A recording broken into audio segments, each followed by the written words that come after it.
Kristus ir augšām cēlies, patiesi. Uzklausiet Dievu vārdu no Marka evaņģēlija 16. nodaļas. Un kad sabata diena bija pagājusi, tad Marija Magdalēna un Marija Jēkaba māte un Salome pirka dārgas svaidāmās zāles, lai ietu un Jēzu svaidītu. Un pirmajā nedēļas dienā ļoti agri saulē lecot, tās gāja uz kapu un runāja savā starpā: kas mums novēls akmeni no kapa durvīm? Un paskatīdamās tās redzēja, ka akmens bija novelts, un tas bija ļoti liels. Un kapā iegājuši tās redzēja kādu jaunekli, pa labo roku sēžam apģērbtu garās baltās drēbēs, un tās izbijās. Un viņš tām sacīja: nebīsties, jūs meklējat Jēzu no Nāceretes, kas bija krustā sists. Viņš ir augšām cēlies, viņa nav šeit. Redziet šo vietu, kur viņu nolika. Bet noeita un sakat viņa mācekļiem un Pēterim, ka viņš jums pa priekšu noies uz Galileju. Tur jūs viņu redzēsit, kā viņš to jums ir sacījis. Āmen.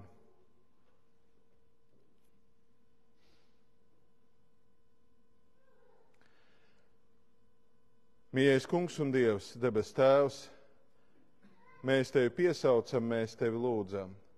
Apgaismo mūsu sirdis un prātus ar Tavu svētā vārdu patiesību. Tavs vārds ir un paliek mūžīga un negrozāma patiesība. Āmen. Sēdiet, lūdzu.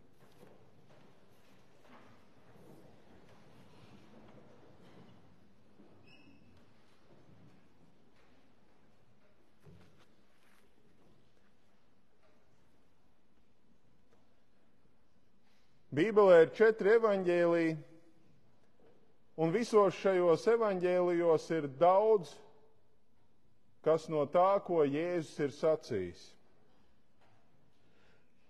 Bet, ja jūs paskatītos uz evaņģēliju svarīgāko vēsti un mēģinātu ieraudzīt, kas tad ir tas vēstījums, kas ir kopīgs visos 4 evaņģēlijos, jūs ieraudzītu, kā evaņģēlija pēdējā daļa, tā, kur apraksta Jēzus ciešanas, nāvi un augšām celšanos, ir neproporcionāli lielāka pret visu pārējo evaņģēlija daļu, to daļu, kurā ir aprakstīts tas, ko Jēzus ir darījis un sacījis.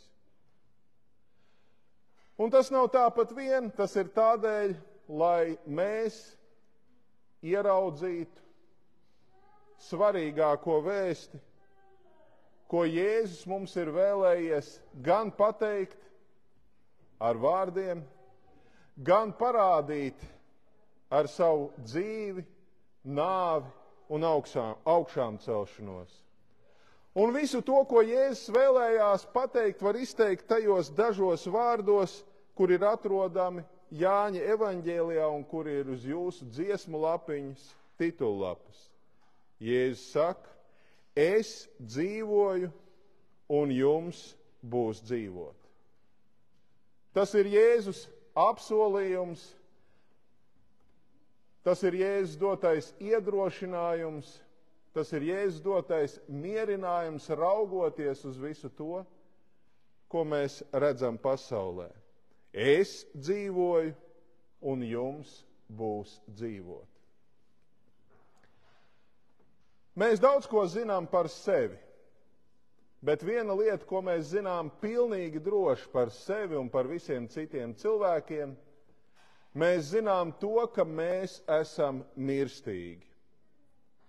Mēs ejam uz kapiem pie mums tuviem un mīļiem cilvēkiem, mēs piedalāmies bērēs un pavadām šīs zemes pēdējā gaitā mums tuvus un mīļus cilvēkus.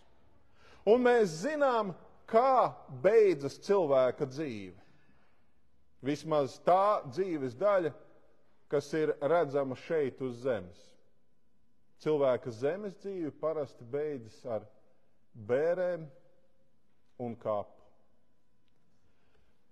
Arī vakardien, klusajā sestdienā, es biju dubultos un pavadīju šīs zemes pēdējā gaitā vienu mūsu draudzes locekli, un viņas dzīve noslēdzās tā, kā noslēdzas visu cilvēku dzīves – ar nāvi, bērēm un kapu. Lai kā mums liktos, tomēr mūsu pieredze neparāda to, ka kaut kas varētu būt pēc bērēm, pēc nāves, pēc kapa. Mūsu pieredzē, mūsu empīriskajā, mūsu cilvēku pieredzē nav turpinājumu tam, kas ir pēc nāves un kapa. Jā, dažreiz cilvēki redz nosacīto turpinājumu, vai nu cilvēka dzīve un darbs un atmiņas vēl kādu laiku dzīvo starp cilvēkiem, vai nu viņa darbi vēl dzīvo.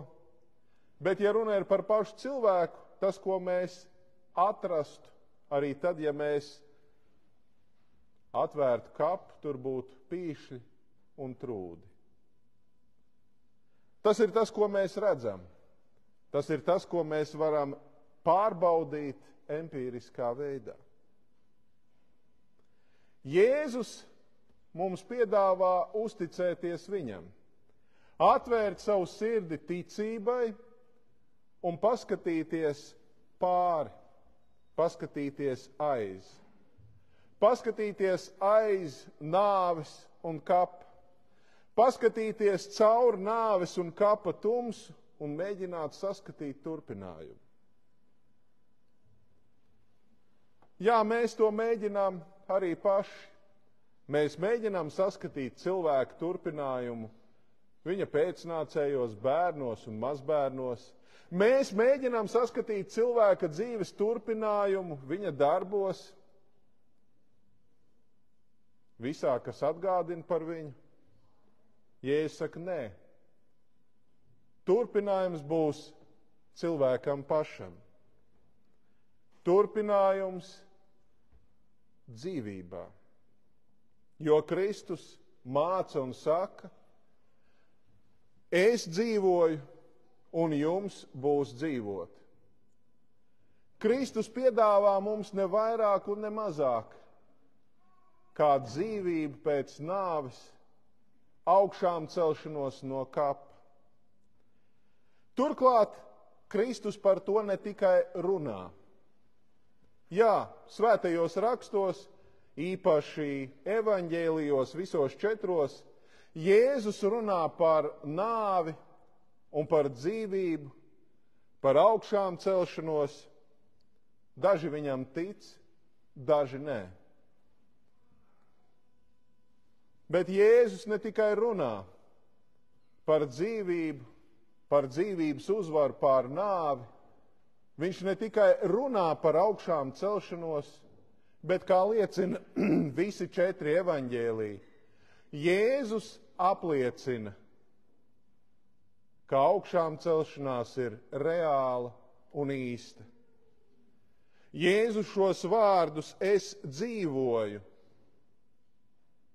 parāda pēc savas mokošās nāves pie krusta. Pēc visām ciešanām 3. dienā viņš augšām ceļās un parādās saviem mācekļiem. Viņš parādās tiem, kuri uz viņu ticēja, viņš parādās tiem, ar kuriem viņš bija bijis kopā, un viņš parādās, lai apliecinātu viņa vārdi par to, ka viņš ir dzīvs un būs dzīvs, ir patiesi. Un mācekļi ar savām acīm varēja redzēt, Jēzus vārdi piepildās. Jēzus vārdi ir īsti un patiesi.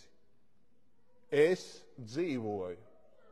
To viņi redzēja un to viņi dzirdēja no jau augšām celtā Kristus. Bet Jēzus saka ne tikai par sevi. Jēzus, runājot par augšām celšanos un dzīvību, šajā vēstījumā ietver arī mūs, arī tevi un arī mani, Jo viņš neapstājas pie vārdiem es dzīvoju, bet viņš turpina un saka, jums būs dzīvot. Tas nozīmē, ka arī tev un man savā laikā būs augšām celšanās pieredze. Jā, tagad mums nav augšām celšanās pieredzes. Mūsu dzīvē mēs neesam redzējuši nevienu, kurš iznāk ārā no kapa. Mēs neesam redzējuši nevienu, kurš augšām ceļas un ir dzīvs. Bet mēs gara acīm un ar ticību varam skatīt Jēzu. Skatīt liecības, kuras ir atstājuši tie, kuri bija kopā ar viņu, kuri redzēja Jēzu, kuri redzēja viņa ciešanas, viņa mokošo krusta nāvi, un pēc tam viņu augšām celšos un dzīvu. Viņi redzēja un par to liecina. Un šo liecību viņi ir atstājuši mums 4 evaņģēlijos un visā jaunajā derībā, un viss Dieva vārds liecina, ka Jēzus ir dzīvs. Un mēs droši varam ticēt un paļauties, ka Jēzus dāvātā dzīvība ir pieejama arī ikvienam no mums. Ka arī tava un mana dzīve nenoslēdzās un nenoslēgsies tur, kur mums to rāda mūsu dzīves pieredze, bet mūsu dzīve turpināsies, kā Kristus turpinājās pēc kapa, tā arī turpināsimies mēs. Arī mums priekšā stāv augšām celšanās pēc nāves, arī mūs gaida nebeidzama dzīve un dzīvība. Jo Kristus mūs iedrošina un saka, es dzīvoju un jums būs dzīvot. Kristus draudzē un Kristus baznīcā starp brāļiem un māsām Kristū mēs varam saņemt liecību par to, kā ticība izmaina dzīvi. Mēs varam saņemt liecību par to, kā augšām celtais Kristus izmaina mūsu dzīves. Un šeit, Kristus draudzē, mēs varam sastapt augšām celto Kristu, viņa svētajā vārdā, viņa svētajos sakramentos, kristīgā sadraudzībā. Mēs esam svētceļnieki, un šai dzīvē mums ir dots iziet cauri dažādām grūtībām, pārbaudījumiem, jā, arī nāvei un kapam. Bet Kristus mums rāda turpinājumu, augšām celšanos un dzīvību, jo Kristus ir augšām cēlies. Patiesi, patiesi, viņš ir augšām cēlies. Āmen.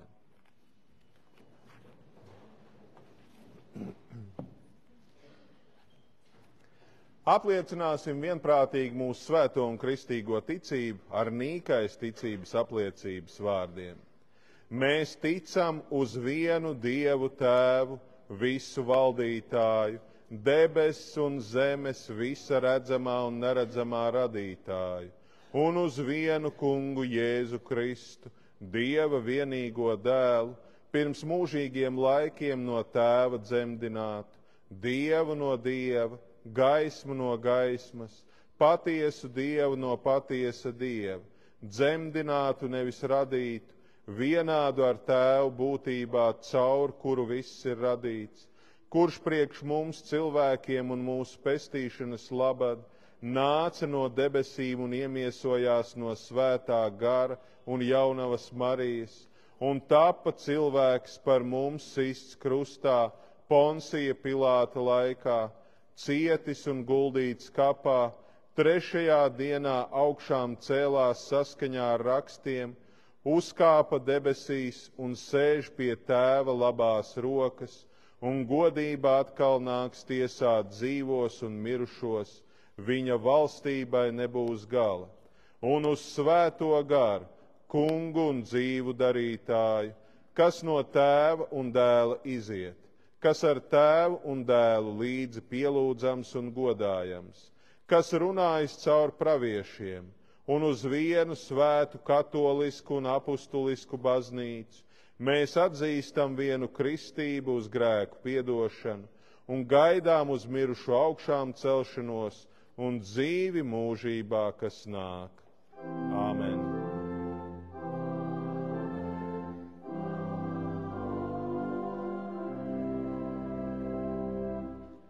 Un Dieva miers, kas ir augstāks par visu cilvēku prātu un saprašanu, lai svētī un pasarga jūsu sirdis un domas Kristu Jēzu mūžīgai dzīvei.